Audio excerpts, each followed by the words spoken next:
আজকের গল্প ঘনা। আমি বাবলু আপনাদের গল্প শোনাচ্ছি। গল্প ঘনা, শেষ পর্ব। ঘনশ্যাম অফিসের চেম্বারে বসে বেল বাজালো। একজন সিকিউরিটি এসে বলে, স্যার। ঘনশ্যাম বলে, সবার জন্য লেমন চা পাঠাও। কিছুক্ষণ পর 4 কাপ চা একজন দিয়ে যায়। সিকিউরিটিকে বলে, একটা দরকারি কথা বলছি, এখন কাউকে পাঠিও না। লেমন চায়ে চুমুক দিয়ে অমলারবাবু ও মুকুলের মা বলে, কি সুন্দর চা করেছে ঘনা। ঘনা বলে, কাকিমা, চাতে যে লেবু দিয়েছে তার গুণে চা ভালো হয়েছে। কাকিমা, আমাদের কালুদার চায়ের দোকানে তোমাকে একদিন চা খাওয়াবো, দেখবে কি ভালো চা করে। কাকিমা, এই লেবু আমার বাগানে চাষ হয়। ঘনশ্যাম বলে, যাই হোক, আসল কথায় আসি। মুকুল, এই সব আমি যখন যা কিছু করেছি সব সময় আমার আর তোর কথা ভেবেই করা। আজ আমি বেশি পড়াশোনা করতে পারিনি। মুকুল, তুই ইঞ্জিনিয়ার হয়েছিস, তাই আমি চাই আমরা দুইজনে এই প্রতিষ্ঠানকে আরও বড় করে তুলতে। একটা ফাইল বার করে ঘনা মুকুলকে দেখায়।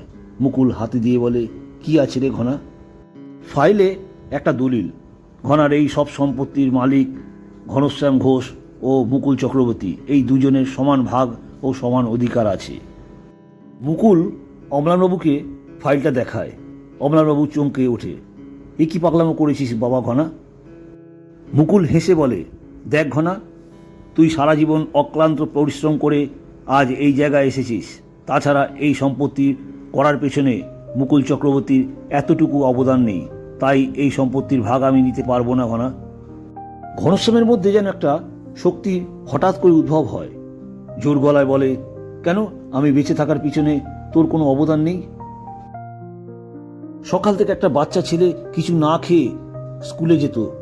তোর খিদে না পেলেও খিদে পেয়েছে বলে কালুদার দোকানে ঘুগনি পাউরুটি খেতে চাইতিস, কারণ তুই জানতিস তোর খিদের অছিলায় এই ঘনাকে পেট ভরে যাতে খাওয়ানো যায়, সেটা আমি বুঝতাম, তাই আজ তোর সামনে আছি। কেন, তোর মনে নেই অঙ্কের স্যার জানতে চেয়েছিল তোরা কে কী হবি? আমি বলেছিলাম বড় হয়ে আমি ছাগল গরুর খামার করব। স্যার বলেছিল আমার মাথায় গোবর আছে। তুই আমার হয়ে বলেছিলিস বলে স্যার তোকে অর্বাচীন বলেছিল, কিন্তু মুকুল, তুই আমাকে আশ্বাস দিয়েছিলিস, ঘনা, তুই বড় হয়ে অন্য কিছু করবি না, ছাগল গরুর খামার করবি। কেন বাবা মশাই, কথা মনে নেই? তোরা সবাই যখন গ্রাম থেকে দার্জিলিংয়ে যাওয়ার সময় এই মানুষটা মিস্টার অম্লান চক্রবর্তী, আমার বাবা মশাই, আমার কাঁধে হাত দিয়ে বলেছিল, বাবা ঘনা, 5,000 টাকা রাখ, এই টাকা দিয়ে ছাগল কিনে বড় করে আবার বিক্রি করে সেই টাকায় আবার ছাগল কিনে বিক্রি করবি, বড় একটা খাবার করবি। এই বুদ্ধি ও টাকা না দিলে এই ঘনাকে কেউ চিনতে পারতো না। ঘনার চোখ দিয়ে জল গড়াতে থাকে। মুকুলের চোখটা ছলছল করে ওঠে। মুকুল ঘনার হাতটা চেপে ধরে। ঘনশ্যাম এবার অমলানবাবুর পা ধরে বলে, বাবা মশাই, আমি তোমার কাছে সারা জীবন ঋণী হয়ে থাকবো। আজ তোমার কাছে তোমার এক ছেলে ঘনার একটা আবদার, তুমি একটা কিছু উপায় বার করো যাতে তোমার 2 ছেলে এক জায়গায় থাকতে পারে। মুকুলের ভাগে বছরে 25 কোটি টাকা, সেই মুকুল বছরে 12 লাখ টাকার জন্য অন্য কোম্পানিতে কাজ করবে? এটা আমি মেনে নিতে পারবো না বাবা মশাই। অমলানবাবু অনেকক্ষণ চুপ করে কী সব চিন্তা করে বলে, ঠিক আছে, তোদের দুইজনের মধ্যে একটা সমাধান হতে পারে, কিন্তু আমি যা মতামত দেব তা তোমাদের মেনে নিতে হবে, কোনো কিছু বললে চলবে না। ঘনশ্যাম ও মুকুল দুইজনে রাজি হয়। ঘনশ্যাম আর মুকুল বলে, আমরা তোমার ডিসিশন মেনে নেব, কথা দিলাম। অমলানবাবু বলে, মুকুলের কথাটা একেবারে ফেলে দেওয়া যায় না। ঘনশ্যাম এত কষ্ট করে নিজের সদ ইচ্ছায় যা করেছে তাতে এই সম্পত্তির অধিকারী ঘনশ্যাম, একদম ঠিক। এবার ঘনার কথা, বাবা মশাই সেই সময় টাকা না দিলে আজ ঘনা এই জায়গায় পৌঁছাতে পারতো না। একটা কাজ করা যাক, ঘনার যা সম্পত্তি আছে সেটা ঘনার থাকলো, কিন্তু মুকুলকে 1 বছরের সময় দিলাম। এই 1 বছরে মুকুলকে প্রচুর পরিশ্রম ও টেকনিক্যাল বুদ্ধি দিয়ে ঘনার মোট সম্পত্তির মূল্য যা হবে সেই পরিমাণ টাকা এই ছাগল গরুর ফার্ম, কৃষি ফার্ম, নার্সারি, ডেয়ারি ফার্ম থেকে আয় করে দেখাতে হবে।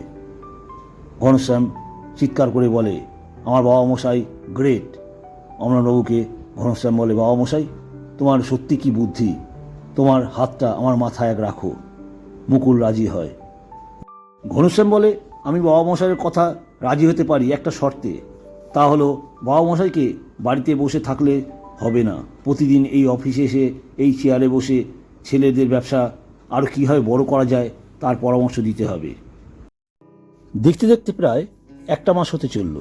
মুকুল গরুর খামারের গরুর সংখ্যা প্রায় দ্বিগুণ করে দেয়। আধুনিক পদ্ধতিতে গরুর দুধ বার করার জন্য নতুন মেশিন বিদেশ থেকে আনা হয়। এর সঙ্গে কলকাতার একটা নতুন কোম্পানি, তারা কমলালেবুর জুস প্যাকেজিং করে বাজারে বিক্রি করে। তাদের সঙ্গে মুকুল ঘনা একটা চুক্তিপত্র করে। মুকুল এটা বুঝতে পারে এখন ঘনা মুকুলের ছোটবেলার গ্রাম আর নেই। প্রতিটা ঘরে বিদ্যুৎ এসে গেছে, আধুনিক সুবিধা ভোগ করছে, সবার পাকা দোতলা তিনতলা বাড়ি, শুধুমাত্র গ্রাম কথাটা পরিবর্তন হয়নি। মুকুল ঘনশ্যাম ছোটবেলা যে হাটে যেত সেই হাট বর্তমানে বৃহৎ মার্কেট হয়েছে। দূর দূরান্ত থেকে মানুষজন আসে, তারা বেশিরভাগ 2 চাকা 4 চাকা গাড়ি নিয়ে।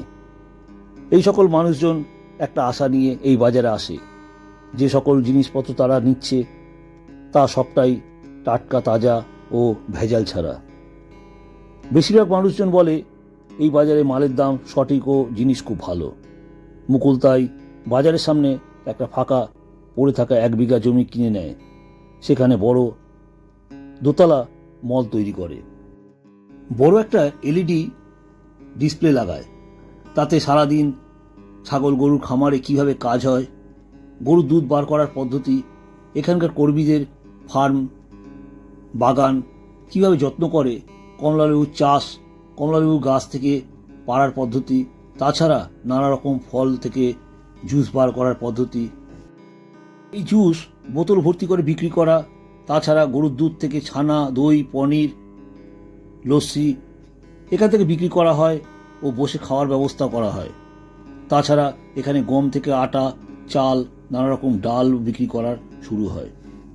দূর থেকে আসা মানুষজনদের জন্য গাড়ি রাখার ব্যবস্থা, গাড়ি সারানোর ব্যবস্থা করা হয়। কয়েকটা মাস যেতে না যেতে এখানকার জিনিস চাহিদা খুবই বেড়ে যায়। এখন ঘনশ্যাম ও মুকুলদের বাবা মা সবাই আস্তে আস্তে ব্যবসার সঙ্গে যুক্ত হতে থাকে। মুকুলের মার শরীরটা একটু খারাপ, তাই স্কুলের বাচ্চাদের পড়াতে যায়নি। অমৃতা আজ একটা ক্লাস নিয়েই ডাক্তার নিয়ে ছুটে আসে মুকুলদের বাড়ি। ডাক্তার দেখে বলে, ভয়ের কিছু নেই, ওষুধ দিয়ে দিচ্ছি। ঘনশ্যাম দেখতে এসে বলে, কাকিমা তোমার বাড়ির কাজ ও রান্নার জন্য একজনকে বলে দিয়েছি। অমৃতাকে দেখে ঘনা বলে, অমৃতা তুমি ডাক্তার ডেকে এনে ভালো কাজ করেছো। অমৃতা চা করে এনে ঘনাকে বলে, ঘনাদা চা খাও। ঘনা চা খেয়ে চলে যায়। মুকুলের মা অমৃতাকে বলে, অমৃতা তোর ব্যাপারে তুই কিছু বল। অমৃতা বলে, এই গ্রামের স্কুলেই পড়তাম, পড়াশোনা ভালো ছিলাম, স্কুল থেকে কলেজে, তারপর ঘনশ্যামদার এখানে স্কুলে পড়াই। অমৃতার বাবা মা একমাত্র মেয়ে। অমৃতা এখানে স্কুল ও আশ্রমের যাবতীয় দায়িত্বে আছে। মুকুলের মা অমৃতাকে বলে, অমৃতা আমি ভাবছি এই বছরই ঘনার বিয়ে দেব।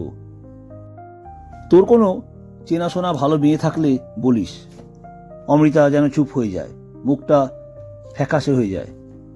মুখে আস্তে আস্তে বলে, কোটি টাকার ইনকাম করতে পারে কিন্তু মুখে একটা কথা বলতে পারে না, সে আবার বিয়ে করবে। মুকুলের মা কথাটা না শোনার মতন করে বলে, কি বললি? অমৃতা বলে, না কাকিমা, আগে ঘনাদাকে জিজ্ঞাসা করো সে রাজি হবে কি। মুকুল তার বাবা অমলানবাবুর কথা রেখেছে। আজ 1 বছর হলো। মুকুল এই বছরে ঘনশ্যামের ব্যবসার কোন শিখরে নিয়ে যাবে তা দেখা যাক। বাৎসরিক হিসাব করে দেখা যায় এই বছরে প্রায় 500 কোটি টাকার ব্যবসা করেছে। তার মানে বর্তমানে ঘনার মোট সম্পত্তির পরিমাণ যা, তার চেয়ে বেশি লাভ হয়েছে। আজ ঘনার খুব খুশি। আজ কালুদার দোকানে মুকুল ঘনা যায়। বহুদিন পর 2 বন্ধু সেই ছোটবেলার মতন ঘুগনি পাউরুটি খায়। কালুদা মুকুলকে বলে, মুকুল তুমি না থাকায় ঘনা ঘুগনি পাউরুটি খেত না, আজ তোমার খাওয়ার জন্যই ঘনাও খেলো। মুকুলের মা ঘনাকে বলে, ঘনা বাবা, তোর মার সঙ্গে কথাবার্তা বলেছি, আমিও একমত, তোর বিয়েটা তাড়াতাড়ি দেব। তাই তোর কোনো মেয়ে পছন্দ করা আছে কি? ঘনা বলে, না গো কাকিমা। মুকুলের মা বলে, আচ্ছা ঘনা, এই অমৃতা মেয়েটা কেমন? ঘনা বলে, খুব ভালো মেয়ে, শিক্ষিত, ইংলিশে কথা বলতে পারে, আমাকে যা সাহায্য করে বলে শেষ করা যাবে না। আমি বলি, তুমি এতগুলো কাজের দায়িত্ব নিতে পারবে? অমৃতা বলে, আমার কাজ করতে ভালো লাগে। মুকুলের মা বলে, তাহলে ঘনা বাবা, তোর অমৃতাকে খুব পছন্দ? ঘনা হাসে। আজ ঘনশ্যামের মা বাবা ও মুকুলের মা বাবা অমৃতাদের বাড়ি যায়। দুটো পরিবারের কথায় অমৃতা ও ঘনশ্যামের বিয়ের দিন ঠিক করা হয়। অমলাবাবুর পরামর্শে গ্রামের একটা স্বাস্থ্যকেন্দ্র খোলা হয়। আশপাশে গ্রামের লোকজন ও নিজেদের কর্মীরা এই সুবিধা পায়। সরকারি তরফ থেকে এই গ্রামকে আদর্শ গ্রামের তকমা দেওয়া হয়। আজ ঘনশ্যাম ও অমৃতার বিয়ে। গ্রামের সব লোকজন ছাড়াও কিছু বিশিষ্ট লোকজনও বিয়ের অনুষ্ঠানে নিমন্ত্রিত অতিথিরা অংশগ্রহণ করে, নতুন দম্পতিকে আশীর্বাদ করে। এইভাবেই ঘনশ্যাম ঘোষ ও মুকুল চক্রবর্তীর বন্ধুত্ব সারা দুনিয়ায় একটা নিদর্শন হয়ে থাকবে। ধন্যবাদ।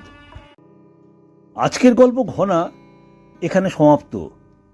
আমার গল্প শুধুমাত্র বিনোদন না ভেবে আসুন না আমি, আপনি, আপনারা এমন একজন স্বামী, পিতা, বন্ধু হতে পারি। বড়দের সম্মান, ছোটদের ভালোবাসা, আমাদের ব্যক্তিত্ব এমনভাবে বিকশিত করতে পারি যাতে মহিলা ও শিশুরা আমাদের সাথে সুরক্ষিত ও সম্মানবোধ করবে। নমস্কার। এতক্ষণ আমার লেখা গল্প আপনারা শোনাচ্ছিলাম। গল্প ভালো লাগলে একটা লাইক করে দেবেন। সাবস্ক্রাইব না করা থাকলে সাবস্ক্রাইব করতে ভুলবেন না। লাইক ও সাবস্ক্রাইব করাটা আপনার কাছে ফ্রি হলেও আমার চ্যানেলের গ্রোথের ক্ষেত্রে ভীষণভাবে জরুরি।